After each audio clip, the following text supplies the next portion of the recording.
2000 ýyl mundan öň 4 adam dünýäni ütgeden bir adam hakynda kitap ýazdy. Ol adam güýçli muallim hem Lukmandy. Gudrat görkezjidi. Müňlerce kişi onuň ýzyna ýerdi. Onuň her sözüne dikkat berdiler. Eden beýik işlerini gördüler. Bu adamyň ady bolsa İsa.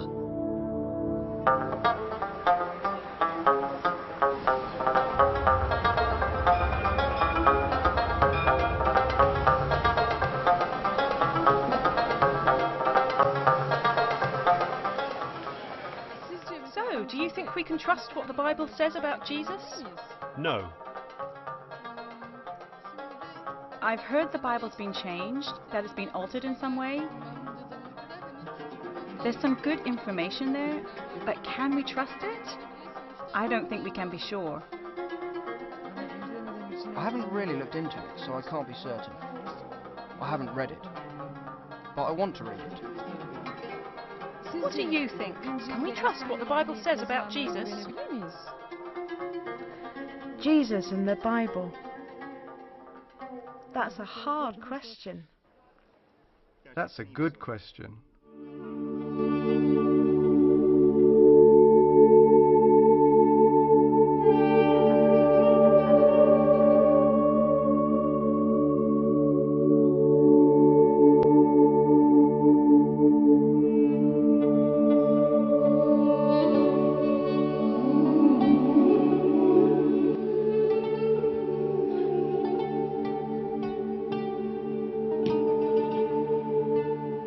Mukaddes kitabı açanında näme tapýan? Kitap içinde kitap, tarihi kitaplar, goşguy, gyzykly peýgamberlikler, özgörüşli taglimatlar. Bu kitap köne we täze ähden ibarat. Täze ähdin başynda 4 adam tarapyndan ýazylan İsa'nyň durmuşy barada 4 hasabat bar.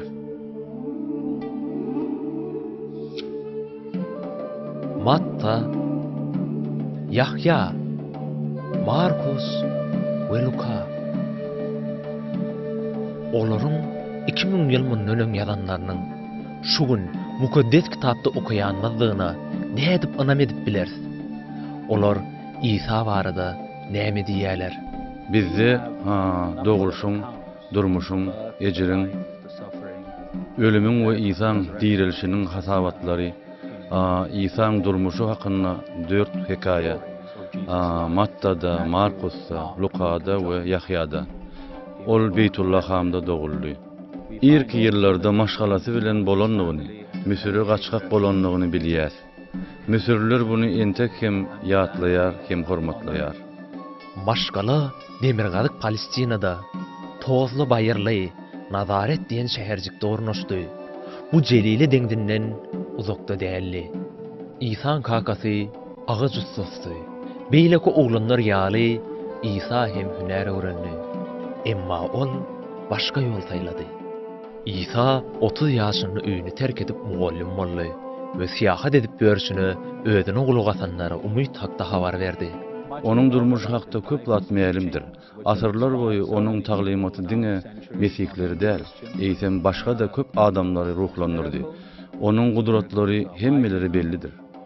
Mesihlerim, Mesihi dällerim, onun gudratlary öz üçin dälli, köp mätäşler üçin görkezenligine inanýarlar.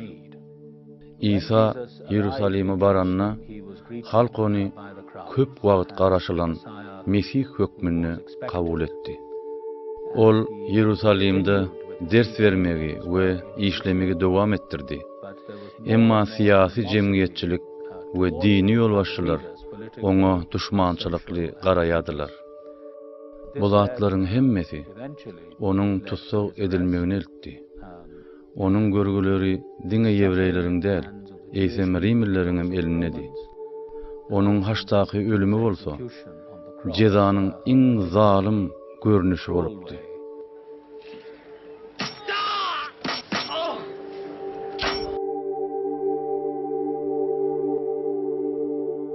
İsa'nyň ölümi hekaýanyň soňu bolmady.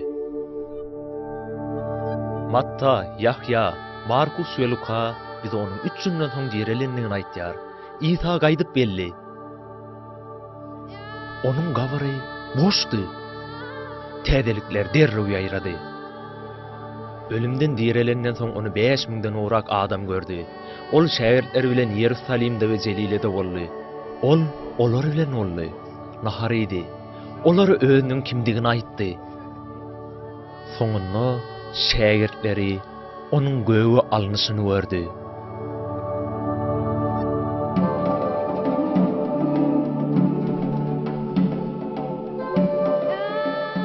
Ondan soňky bolan zatlar akla sığar ýalyl. İsa'nın ýyzyny eýerýänleriň sany birden artdy. Bir näçe ay geçenden soň olaryň sany aýallar bilen çağılar hasaba almanynda 5000'e ýetdi. Rimden, Gresiýadan, Türkiýeden, Demirgazyk Afrikadan we ýakyn günnogordan köpler Ýerusalime geldiler. İlkinji mesihler täze iman bilen öýlerini dolanyp gelenlerine olaryň sany ýene-de artdy. Ýygnaklar Orta Ýer deňdeniň töweregine edil dürli halklardan bolan imanlaryň jemgyýeti hökmünde ösdi. 1-nji asyryň başynda Palestinada ýygnak ören kiçije kereket bolupdy. Onuň merkezinde şäherleri bilen diňe İsa bardy. Soň ýygnak şeýle tüýdesi aýratynyň Paulsyň ýazyrky Türkiýanyň territoriýasyna we Günnatara tarap eden saýagatlaryndan soň ösdi. Ol Günnatarda da, Misirde de, bu hakda az bilýän bolsam Günnogorda da giňedi. Şeýle hem Mesihliň Hindistanyna da ösen o hakda gurrun berýän 3-nji asyrda ýazylan hatam. İlkinji mesihler üçin gatnaşyklar ören wajyp bolupdyr. Bu meselede Rim imperiýasynyň infrastrukturasy amatly boldy. Gadymy dünýäde syýahat etmek, laytada ýol bolan ýerlerde ören oňoýly bolupdy. O döwürdäki ýollaryň hili juda gowy bolupdyr. Olar ýük üçin amatly bolşy ýaly piyada syýahatçylyk edýänler üçin hem oňoýly bolan giň ýollar bolupdyr. Bu ýel öwsende Ýerusalimden ýa-da Kaysariýadan gaýyk Rime çenli 40 günlük yüzüp gelip biller. İýda tarap ýol bolsa hemişe az wagt alýardy. Güýçli eller Günnatardan gowy Rimden ýyda ýol bolsa bary ýol 2-3 ýepden alýar. Eger siz Rim imperiýasynyň beýlek tarapyndan bir bilen hat alşmak isteseňiz, onda şeýle haty iýerer ýaly namdar adam ber. Papyrus bölejigine hat ýazan adam dürme hatyň iň tarapyna salgy ýazyp, onu namdar adam bilen iýerýärdi. Namdar adam hem uzak garaşlayan haty ýygnaklara eltip berýärdi. Ýerki ýygnaklar aýra boýlan jemgyýet dälli. Ruhlandyrmalar, gollaglar, maglumatda täzelikler ýazdan hatlaryň iki ýanyna gatnadylandygyny biz bilýäris. 37-nji ýylda imperator Tiberi öldü. Bu habar Ýerusalime 5 ýepde geldi. Bu şol döwrüň tizliginiň aýdyň mysallar. Mesihler derrew täze tehnologiýadan peýdalandylar. Asliýetinde mukaddes kitap tehnologiki progresiň taryhydyr. Sebäbi birinji papyrus dolamalary dolanýardy. Olar amatly däldi. Soň kiçiräjik depterler peýda boldy. Şol depterleriň esasy awraýy iki tarapyna da hat ýazyp bolýandygyny. Soň gol ýazma ýazylýan pergamentler boldy. Olar hassa oňoýludy. Soň bolsa çap etme boldy. 10-njy asyrda Gutenberg çap edýän stanowy döretdi. Çap edilýän kitaplaryň erasy başlandy. İlkinji çap edilen kitaplar uly mukdarda göýerilmedi. Erasmus'un Grekçe hoş habarynyň 3000 nusgasy satyldy. Bu grek dilinde çap edilen täze ähtiniň birinji ýaýradylyşy boldy. 3000 san nusga. Bu erwet görkezde 18-nji asyrda takminan 1710-njy ýylda bolsa, eýäm ýazynyň 3 million nusgasy çap edildi. İncil dünýäde iň köp satylýan kitapdyr.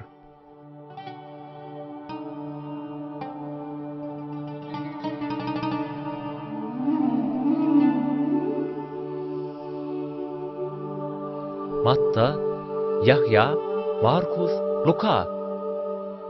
Olar kim bolupdyrlar?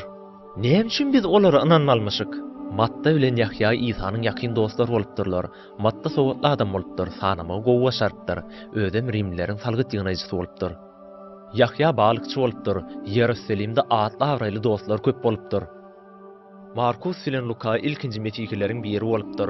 Markus Kiprde we Rimde adamlara hoş habar wagt etmek üçin bolan İsa'nyň dosty Petrusyň terjimechisi bolupdyr. Luka Lukman bolupdyr. Ol hem şol missiýa bilen Türkiýanyň üstüne geçip Ýewropada ilkinji metikler bilen syýahat edipdir. Biz mysal üçin Mattanyň, Markusyň, Lukanyň we Ýahýanyň İsa iman edenliklerini bilýär. Olar İsa'nyň Hudaýyň oglulyna inanyp oňa bil baglatdyrlar. Olar gamış galamlary we kömürden edilen syýalary ulanyp grek diline ýazypdyrlar. Olar düýürme kagızlar birikdiripdirler welin. Kagızlar käwagt 10 metreçe ýetipdir.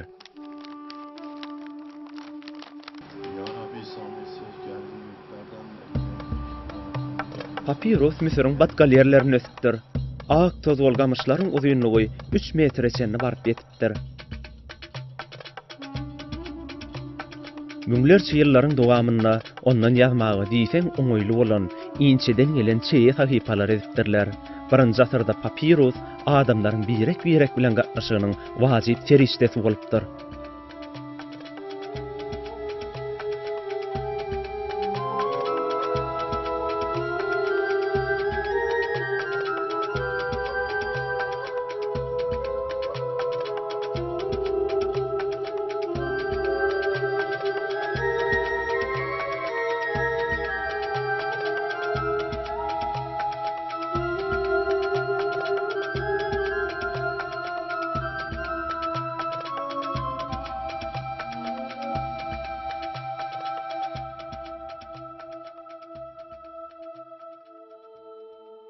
Birinji asyrda papyrusyň dolamalary ýazygyň ýeketek elýeter terişdesi bolupdyr. Papyrusyň birikdirilen ýa-da ýelimlenen sahypalary şol döwrüň oýlap tapşy bolupdyr. İrki mesihlikde dolama sahypalardan kitaplara geçişleriň bolanyny görünýär. Şonuň üçin şol döwürdäki mesih ýazgylary kitap görnüşinde bolupdyr. Şol wagtlar Gomer'iň, Ewrepidiň, Demostiydiň kitaplary ýaly dünýäwi kitaplar enteýem dolama sahypa görnüşinde 3-nji we 4-nji asyra çenli bolupdyr. Adamlar ilki kitap edip başlanlaryna dolama sahypalar alyp onu kesipdirler-de şol bölekleri üstüne goýupdyrlar welin. Olam kitabyň görnüşine meňdeş bolupdyr. Mattanyň, Ýahýanyň, Markusyň we Lukanyň ýadan İsa'nyň durmuşy baradaky el ýazgylary köpeldilip ýygnatlary berildi. Olary öňdirmek, daşamak we nusy etmek arzan, okumasam aňsat bolupdyr.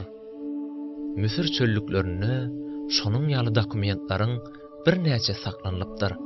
Hatda asyrlar geçenden soňam gowy saklananlygy üçin olary okumak mümkin bolupdyr. Papyrusyň ýüzüne ýazylan täze äht biziň günlerimizde çen uly mukdarda gelip betipdir. Şonuň ýaly fragmentlaryň sany 120 käwleýleşýär. Papyruslar we fragmentlar täze ähtiň tekstlerini görkezýän ingiçki dokumentlerdir. Olaryň käbirleri tutuş kitapdan ibaratdyr. Olary Ýahýanyň tutuş kitaby, Ýahýa bilen Lukanyň bilelikde ýazylan kitaby. Bizde Mattanyň, Markusyň, Lukanyň we Ýahýanyň we Resullaryň işleriniň gol ýazmalary bar. Gaty köýene bolan iň gatymy dokument asal nusga gol ýazmasyndan göçürilip alınıpdyr.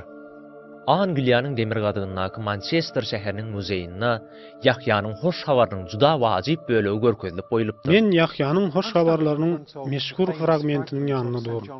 Elbetde bu dünýäde täze ähtiň awat galan iň ýerki böleginiň biridir. Ol biziň ýeramyzyň 2-nji asyrynyň başlaryna ýazylypdyr. Gürrüň 125-nji ýyl barada barýar. Goşmak aýyrmak 20 ýyl, belki de. Hoş habar ilkinji gezek ýazdandan 30-40 ýyl soňdur. Ýöne bu asyl nusga iň ýakyn bolan tekstdir. Ol iki taraplaýan ýazylypdyr. Bu bize sahypasy bolan kitap hakda gurrun berýär. Bu da saklanyp galan ilkinji kitaplaryň biridir. Haçanna İsa haça çüýlenmezden öňň Pontius Pilatusyň onu soraýan edýän parçasy. Pontius İsa'dan hakikat näme diýip soraýar. Fragmentiň arka ýüzünde bolsa aletheia diýen grek sözi bar. Biziň agzaýan fragmentimiz täze ähtim Alaytada Yahyanyň hoş habarlarynyň ören ýerde ýazlandygyna we ýaýrandygyna düşünmek üçin diýsen wajypdyr. Häzirki döwürde bizde 120den gowrak papirus dokument, fragment we ýazgynyň uzun parçalary bar. Mundan başga bizde takminan 300 pergament dokument bar. Olar 4-nji, soňragam 10-njy ýa-da 11-nji asyra degişli edilýär. Takminan 3-nji asyrdan başlap adamlaryň täze äht üçin papirusy ulananlygyny görmek bolýar. Ýöne mallaryň derilerde ýazylan gol ýazmalaryň hem bolanlygyny görýärdik. Biz olary pergamentler diýip, pergamentleri kitap, özüm ören bir kitapları öndürmek üçin ulantyrlar. Birden 3-nji we 4-nji asyrlarda siz odal aýry teňlikde bolan dokumentleriň köpsini öz içine alýan kitaby öndürip bilýärsiňiz. Tutuş täze äht şonuň ýaly bir kitapda ýerleşdirilip bilipdir. Grek dilindäki bütün mukaddes kitap, köneýen täze ähtler 4-nji we 5-nji asyrlarda öndürilen ägirt uly mukaddes kitapda ýerleşdirilipdir. Papirus diňe Misiriň gurok çöllerine saklanyp bardyr. Pergament bolsa bütün dünýäde kitapxanalarda saklanyp bardyr. Keramatly Katarinanyň monastery iň mukaddes dagyň, Misirdäki Sinay dagynyň eteginde ýerleşen. 1844-nji ýylda Nemis öwrençisi Konstantin von Tischendorf monastera barýarda pergament kitaplaryň köpüsini ýanyndan halas etdiler. Bu gadymy mukaddes kitabyň bir bölegidi. Ol 10 ýyl geçenden soň ýene-de monastera barýar. Şondan soňky agşamlyk nahar wagtynda baş gullukçyda saklanyp galan mukaddes kitabyň nusxasyny görüp hayran galýar. Pergamentin uly daňlary gyzyl mata bilen dolanlyp goýulypdyr. Häzir olar Sinay kodeks hökmünde bellidir. Bu kitap täze ähtdäki İsa baradaky ýazlanlaryň dogurlygynyň ören wajyp suwnamasy. Tischendorf monasteri bugün matly kitaplar paýlaşmalygyna inanýarda, nusxasyny almak we çap etmek üçin Russiýa getirýär. 1933-nji ýylda Russiýa hökümeti gol ýazmany Britaniýa satýar. Häzir olar Londonyň Britan kitapxanasyna saklanylýar. Sinay kodeks täze ähtiň we tutuş mukaddes kitabyň iň wajyp pergament kitabydyr. Bu ýerde onuň nusxasy bar. 4-nji asyryň şol pergament kodeksi mukaddes kitabyň grek dilindäki asly nusxasyny özünde saklaýar. Bu kitap tehnologiýanyň juda geň nusxasydyr. Beýik hazynalaryň biridir. Gol ýazmalary köp bolan grek awtorlarynyň hem Rim awtorlarynyň birnäçesi bolup geçipdir. Mysal üçin Gomer, beýik klassik şahyrynyň biridir. Onuň işleriniň ýüzlerçe fragment bölekleri saklanypdyr. Umum manaýlarynda Rim tarihçileri ören az nusxalar saklapdyrlar. Bu 3, 4, 5 ýa-da 6 ören giýişli nusxalardyr. Täze aht barada aýtsak, bizde onuň ýüzlerçe fragmentlary bar. Olaryň az sanlysy Isanyň durmuşy baradaky 4 ýazgy bolan hoş habar ýazylan wagtyna gaty ýakyndyr. Bizde her asyrda bir materialla ýazylan gol ýazma bar. Bu täze ähti beýlekleriň hemmesinden tapawutlanýar. Bize gelip ýeten suwutnamalar asyrlaryň jümmüşinden gelýär. Olar 4-nji, 5-nji, 6-njy, 7-nji ähli asyrlarynkydyr. Grek dilindäki häzirki täze äht diňe bir 500 ýyllyk öwrenilmäge esaslanmaýar. Asliýetinde gol ýazmalar başlanýyny 2-nji asyrda 1800 ýyl mundan öň alyp gaýdýar. İsa'nın durmuşunun doğulu suratlandırmasının 4-nji asyryň pergamentlerini tapılanlygyny biz bilýäris. İlkinji ýyl ýazgylaryndan bary ýogy 10 ýyl geçenden soň papirusy ýazylan dokumentlarda köp sanly suwutnamalar bar. Biziň häzirki okaýan ýyl ýazgylarymyzyň 2000 ýyl mundan odal ýazylan şol wurdatlardygy suwut edilendir. Näme üçin ilkinji mefikler bu ýazgylary inanlykalar? Onlar hem edil bizýaly, hakykaty bilmek isläpdirler. Luka bilesiýelji bolan üçin hemme zady takyp öwrenipdir. Bu bolup geçen wakalaryň gurrungyny bize eň başynda olaryň şaýatlary bolan adamlar gurrun berdiler. Yahyanyň ýazan zatlaryny beýlekiler tasdikladylar da, onuň ýazanlarynyň üstüne ýetirdiler. Biz onuň aýdanlarynyň hemmesiniň hakykatlygyny bilýäris. İsa'nın durmuşynyň taryhyny gözü bilen görenler ýazdy. Şol wakalar olar aýtdylar. Bu İsa'nın ölümünden köp wagtlar geçen soň ýazylan taryh däl. Adamlar gören zatlaryny, başgalarynyň aýdanlaryny belli bolan zatlary ýazýarlar. İncil bize İsa'nın tarihi gahramanlar bilen duşunyň bolanyny aýdýar. Biz garaşylmadyk ýerlerde adaty bolmadyk atlara duş elýäris. İsa'nın duş elenine şifa veren adamy Bartimay kördür. Biz oň adyny bilýäs, ýöne İsa'nın şifa veren beýle körleriniň adyny bilmeýäs. Biz näme üçin onuň adyny bilýäs? Mena Bartimay'yň öz haýatlygyny beýle hekaýalarda goşandygyny diýen. Markus İsa'nın haçyny götüren Krinel Simonun Rut bilen İskender hakysy bolanyny ýazýar. Biz näme üçin Rut bilen İskender'in adyny bilýäs? Olaryň mesihlik ýygnagynyň agzasy bolan bolmagy mümkin. Olar bir-biri bilen baglanşykly bolupdurlar. Bu şahsy baglanşyk ören wajypdyr. Ýaňa ýakyny geçirilen derňewler İncildäki atlaryň laýyklyk diýilen zada we 1-nji asyrdaky atlaryň guruluşyna anyk gawat gelýänligini görkezýär.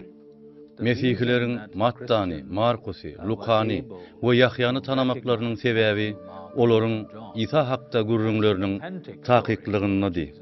Olaryň İsany şahsy taýdan tanayan adamlar bilen onuň bilen bile bolan, onuň taglimatlaryny dinleyen, gudratlaryny gören, haç bilen, mundan beter täzeden diýilmegi bilen baglanşyklydyr.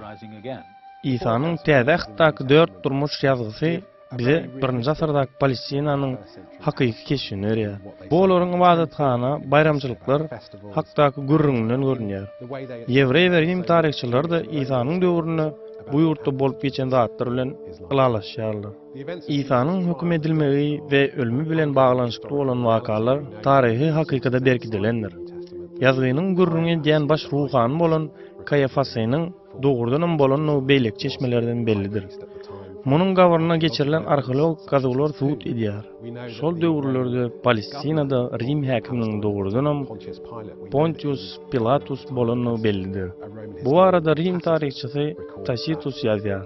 Bu ýazgylar geografik taýdan dogurdur. Olar döwürleriň durmuşyny suratlandyrýar. Olar başga ýerlerden alynmandyr. Sebäbi şol döwürüň medeniýetiniň we daşly guruluşynyň çüň görnüşini berýär. Ýazgylaryň dogurdygyny ikrar etmeklik öňrek başlanypdy. Matta bilen Markusyň ýazgylary bilelikde biziň eramyzyň 110-njy ýylyna salgylanýar. Lukanyň ýazgysy ýygnaklarda biziň eramyzyň 140-njy ýyllaryndan ýerä ulanypdy. Biziň eramyzyň takminan 180-nji ýyllaryna Fransiýadaky ýerki ýygnak ýollaşçylarynyň biri Ireney, Mattanyň, Ýahýanyň, Markusyň we Lukanyň bile üýtşenliklerini aýtýar. Bu wajyp bolan golýazma 4 kitapda içine alýar. Olar 3-nji asyrda degişledilýär. 4-nji asyrda biz bu kitaplary mesihlilerin ulanandyklaryny ikrar etmeleri görýär. Bu bolmady-da kanonlaşdyrmak ýagdaýyny täze ähtin kitaplarynyň resmiýligini ikrar etmek kararyna gelme bolupdy. Bu mesihlilerin şu kitaplary ulanandyklaryny ikrar etme bolupdy. Täze äht beýleki Grek we Rim edebiýatlaryna garanyňda injik-mejik, has inçeden derňelme sebäwar edilipdi. Ýöne ol wagtyň barlygyna döz gelipdi.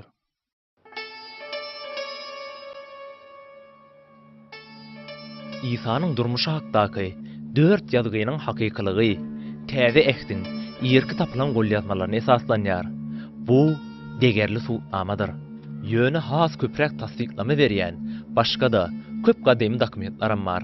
Bize täze äht hakda bilim berýän başga çeşmelerim bar. Olar özleriniň döwürlerine mukaddes kitaby täze äht bilermenler bolan 2-nji, 3-nji, 4-nji asyrdaky Rim imperiýasynyň türlü şäherlerine bolan ýerki ýygnagynyň ýazgylary, mesihi liderlerdir. Olar köp salgylanmalary getiripdirler. Augustin 4-nji asyryň ahyryna täze ähtden 29.000 salgylanma ullanyp berýär. Evsebis diňe İsa'nyň durmuşyndan 3200 salgylanmany ullanýar. Origen 9000-den orak, Tertullian 4000 olay, Kilimen 1100. Ýerki ýygnak ýollaşçylarynyň biri Yusin Martyr 260-dan orak salgylanma ullanýar. Menin gowy ören gahrymanlarymyň birem dediğimiz kördü. Senler ýaly ýynak ýollaşyp kör bolsa-da, mukaddes kitap ayetleriniň gaty köp mukdardakyny bilipdir. Ol wagt edipdir we ýazga ýatdan tesirlemeler ýapdyr. Olar biziň beýik gol ýazmalarymyza laýyk gelipdir. Biz öz eramyzyň 260-njy ýylyndan öň täze ähdiň 30 000 aýatyň ýazlanlygyny bilýäris. Akla sığmajak mukdar, olaryň ýarmyndan nowragy İsa hakdaky ýazgydan alynan. Şeýle de täze ähdiň gadymy terjimeler bar. Ýygynagyň ululmagy bilen köp imanlar İsa hakda ýazlanlary özleriniň dillerini öwrenmek isläpdirler. Bu gol ýazmalar Ýewropa we ýakyn günleri ýurtlarynaky imanlaryň hem şollar mesihlik ynamyny kabul edenliklerini tasdiklaýar. Elbette, ýygynak 2-nji we 3-nji asyrlarda ösdi. Şonuň üçin imanlary täze dillere terjime edilen mukaddes kitap gerek boldy. Şeýdip, Latin diline terjime edilen mukaddes kitap bilen täze ähd peýda boldy. Siriýede olanmak üçin Siriýa diline terjime edilen täze ähden bar. Bizde Misirde olanmak üçin Koptlaryň diline we onuň dialektine terjime edilen täze ähden bar. Wagtyň geçmegi bilen ýygynak ulullugy ýazgynyň hem ören köp terjimesini peýda bolmaga başlandygy aýandyr. Bu ähli asyrlaryň dowamyna dowam edip gelýär. Şuna mukaddes kitap täze dillere terjime edilýär. Soňky 100 ýylda bolup geçen ýütüşüklük bu mukaddes kitap terjimeleriniň ýüzlerçe dürli dillere terjime edilmelidir. Ol diňe ýazyp görnüşinde däl. Biziň günlerimizde mukaddes kitaby kompakt disklarda we internetde dinlemek mümkin.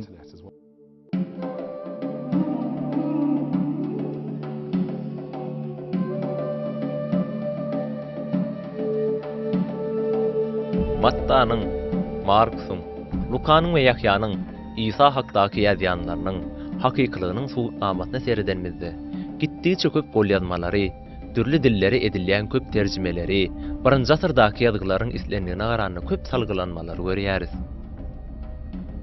Barıp 4-nji asyra çenli her asyryň doly kolleksiýalary bar. Dokumentlar hakiki hem dogry bolup bilen wagtynaky fragmentler we kitaplardan parçalar var.